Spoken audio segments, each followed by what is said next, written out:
Hello दोस्तों, this side Aman. Welcome to all wealth science. आज की इस वीडियो में हम समझेंगे कि म्यूचुअल फंड क्या होता है। सभी कहते हैं म्यूचुअल फंड सही है, म्यूचुअल फंड सही है। तो क्या ये सचमुच सही है और क्या इसमें लॉस भी पॉसिबल है? अगर लॉस है तो सभी क्यों कहते हैं ये सही है, सही है, सही है? तो आज इन सारे क्वेश्चन का आंसर इस वीडियो में आपको मिलने वाला है। तो चलिए शुरू करते हैं म्यूचुअल फंड का ये सीरीज़। म्यूचुअल फंड की इस सीरीज़ में हम टोटल 3 पार्ट में वीडियो करेंगे। पहले पार्ट में हम समझेंगे कि म्यूचुअल फंड क्या होता है, इसके प्रो एंड कॉन्स क्या होते हैं, और 2 इम्पॉर्टेंट म्यूचुअल फंड जिसमें मैंने खुद इन्वेस्टमेंट कर रखी है। सेकंड पार्ट में हम समझेंगे मिस्टेक ऑफ इन्वेस्टर्स, जो इन्वेस्टर मिस्टेक करते हैं वाइल टेकिंग म्यूचुअल फंड। ये बहुत इंपॉर्टेंट वीडियो होने वाला है। और थर्ड पार्ट में हम समझेंगे टॉप म्यूचुअल फंड जिसने लास्ट 5 और 10 ईयर्स में बहुत अच्छे रिटर्न्स दिए हैं। तो चलिए शुरू करते हैं आज का पार्ट 1 का वीडियो स्टार्ट करने से पहले अगर आपने अभी तक वेल्थ साइंस के इस यूट्यूब चैनल को सब्सक्राइब नहीं किया है तो सब्सक्राइब कर ले और बेल आइकन को प्रेस कर ले, ताकि ये म्यूचुअल फंड की जो आने वाले पार्ट्स हैं वो आपको टाइमली मिलते रहें। Mutual fund is related to market risk, ये आपने बहुत सुना होगा। तो क्या इसका मतलब म्यूचुअल फंड सिर्फ शेयर मार्केट पर डिपेंड करता है? ऐसा कहना बिल्कुल सही नहीं होगा। म्यूचुअल फंड से आप मिनिमम अमाउंट में गोल्ड में, शेयर मार्केट में, इवन तो रियल इस्टेट में भी निवेश कर सकते हैं।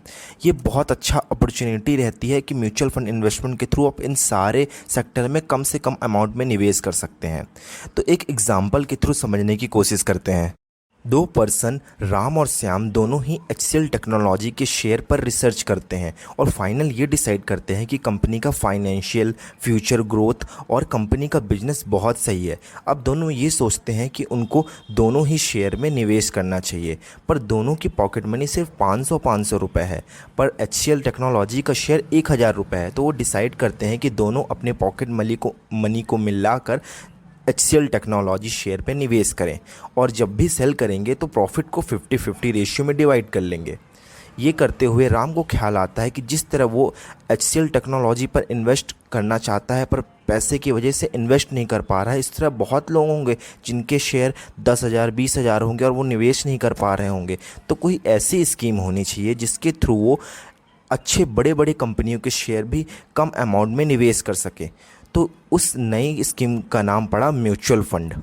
अब अपन समझते हैं कि म्यूचुअल फंड वर्क कैसे करता है। म्यूचुअल फंड में एक मैनेजर होता है जो आपके फंड को मैनेज करता है, इसलिए उसे फंड मैनेजर बोलते हैं। फंड मैनेजर का काम होता है कि जो आपने इन्वेस्ट किया है उसे सही तरीके से रिसर्च करके सही शेयर में निवेश करना और उसमें डाइवर्सिफाई करना, ताकि हर एक सेक्टर में आपका निवेश हो सके।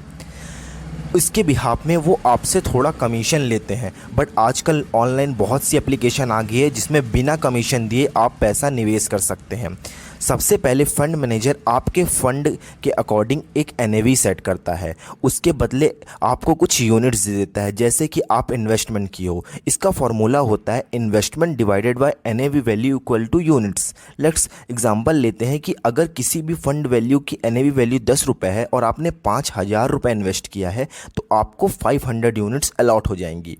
अब इस शेयर की वैल्यू जैसे जो उसने बाय कर रखा है फंड में अगर इंक्रीज़ होगी तो ये NAV वैल्यू 10 रुपये से 11 रुपये हो जाएगी। तो आपका जो फंड वैल्यू होगी 11 इंटू 500 इक्वल टू 500, यानी आपका 500 का यहाँ प्रॉफिट हुआ है। अब बात करते हैं क्या इसमें लॉस भी पॉसिबल है? यस, डेफिनेटली इसमें लॉस भी पॉसिबल है, क्योंकि जो फंड मैनेजर ने अपने शेयर्स बाय किए हैं अगर वो डाउन जाते हैं तो आपकी NAV वैल्यू भी डिक्रीज़ होगी, वो 10 रुपये से 9 रुपये हो जाएगी, और 9 इंटू 500 यानी 4500, आपका 5,000 रुपये 4500 हो जाएगा। तो फिर मैं इसे क्यों कह रहा हूँ, क्या ये सही है? मैं फिर इसे क्यों कह रहा हूँ? फ्रेंड्स, हम लॉन्ग टर्म में देखते हैं, लॉन्ग टर्म में म्यूचुअल फंड ने हमेशा बहुत अच्छे रिटर्न्स दिए हैं। इसमें आपको शॉर्ट टर्म में लॉस दिखा सकता है, पर लॉन्ग टर्म में तो कभी कभी इसने 22 से 25% के भी रिटर्न दिए हैं। हम एवरेज रिटर्न इसमें 12% ही मान के चल रहे हैं। अगर आप शॉर्ट टर्म में देखेंगे तो हो सकता है आपका पैसा निगेटिव 10% हो, 12% हो, निगेटिव में हो, बट अगर लॉन्ग टर्म में देखेंगे ना तो ये बहुत अच्छे रिटर्न्स दिया है। कभी कभी इसने रियल इस्टेट से भी अच्छे रिटर्न्स दिया है फ्रेंड्स। तो हम बोल सकते हैं कि एक बहुत अच्छी इन्वेस्टमेंट है। अब आपके दिमाग में एक क्वेश्चन चल रहा होगा कि mutual fund manager share market में ही इन्वेस्ट करता है, तो क्यों हम म्यूचुअल फंड की हेल्प लें। हम डायरेक्ट इक्विटी शेयर मार्केट में ही निवेश करते हैं, क्योंकि हमने सुना है शेयर मार्केट में कभी एक साल में पैसा डबल हो जाता है, और म्यूचुअल फंड तो हमें एक्सपेक्टेड 12 से 15% का ही रिटर्न दे रहा है। तो आप बिल्कुल सही सोच रहे हैं फ्रेंड्स।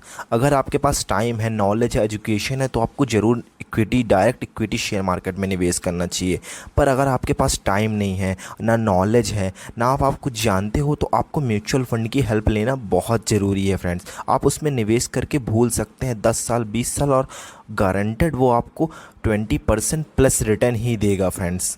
एक प्रकार से बोल सकते हैं कि म्यूचुअल फंड एक हमें अपॉर्चुनिटी है जो हम बिना टाइम दिए हम स्टॉक मार्केट में निवेश कर सकते हैं। चलिए अब समझते हैं कि एक म्यूचुअल फंड के एडवांटेज और डिसएडवांटेज क्या है। म्यूचुअल फंड का सबसे बड़ा एडवांटेज है इसमें लिक्विडिटी होती है। जब चाहें आप तब पैसा विड्रॉल कर सकते हैं। लिक्विडिटी का मतलब होता है कि आप जब चाहें तब इसमें इन्वेस्ट कर सकते हैं, जब चाहें पैसा इसमें निकाल सकते हैं। बहुत लिक्विडिटी होती है। सेकंड, डाइवर्सिफिकेशन होता है इसमें। जो म्यूचुअल फंड मैनेजर होता है वो हर एक सेक्टर पे पैसा लगाता है, किसी एक सेक्टर पे पैसा नहीं लगाता। थर्ड एडवांटेज है इसमें कम से कम मिनिमम इन्वेस्टमेंट में आप इसमें इन्वेस्ट कर सकते हैं। इवन तो आप मंथली में इन्वेस्ट कर सकते हैं, जिसे हम एसआईपी के फॉर्म में जानते हैं। आप मंथली एसआईपी करेंगे जिसमें आपके अकाउंट से पैसा डिडक्ट होता रहेगा, आपको देखने की भी ज़रूरत नहीं है। और चौथा एडवांटेज जो बहुत इंपॉर्टेंट है कि इसमें जो प्रोफेशनल मैनेजर होते हैं वो आपके फ़ंड को मैनेज करते हैं। तो यहाँ से आप थोड़ा रिलैक्स हो सकते हैं और अपने अच्छे रिटर्न्स का एक्सपेक्ट कर सकते हैं। अब बात करते हैं डिसएडवांटेज की। जो सबसे बड़ा डिसएडवांटेज है वो होता है हाई कॉस्ट। इसमें अगर आप एक साल के अंदर पैसा विड्रॉल करते हैं तो इसमें एक्सपेंस रेशियो लगता है, वो हाई कॉस्ट रहता है। ये एक डिसएडवांटेज है। दूसरा है जो इनके रिटर्न्स हैं वो फ्लक्चुएट होते रहते हैं, क्योंकि अभी आप अगर मई में पैसा निकालते हैं तो आपको रिटर्न हो सकता है हाई मिले, और कभी आप दिसंबर में से पैसा निकाल रहे हैं, हो सकता है उस टाइम शेयर मार्केट डाउन हुआ हो और तो आपको पैसा कम मिले। और हम बात करें तीसरा और लास्ट डिसएडवांटेज की, इसमें जो पैसा निवेश कर रहा है फंड मैनेजर वो कुछ भी नहीं करता है। ये पूरा पैसा पब्लिक का होता है। तो पब्लिक जब कहेगी उसे रिडीम करना है तो म्यूचुअल फंड को शेयर बेच के ही वो पैसे निकालने पड़ेंगे। तो अगर म्यूचुअल फंड चाहे कि कोई शेयर को होल्ड करे कि वो अच्छा रिटर्न दे सकता है तो ऐसा नहीं कर सकता फ्रेंड्स। उसको शेयर बेचना ही पड़ेगा, तभी वो पब्लिक को पैसा दे पाएगा। जब जब आप रिडम्पशन करेंगे आपके म्यूचुअल फंड को शेयर बेचने पड़ेंगे, और जब जब आप उसमें इन्वेस्ट करेंगे तो म्यूचुअल फंड उसमें इन्वेस्ट करेगा।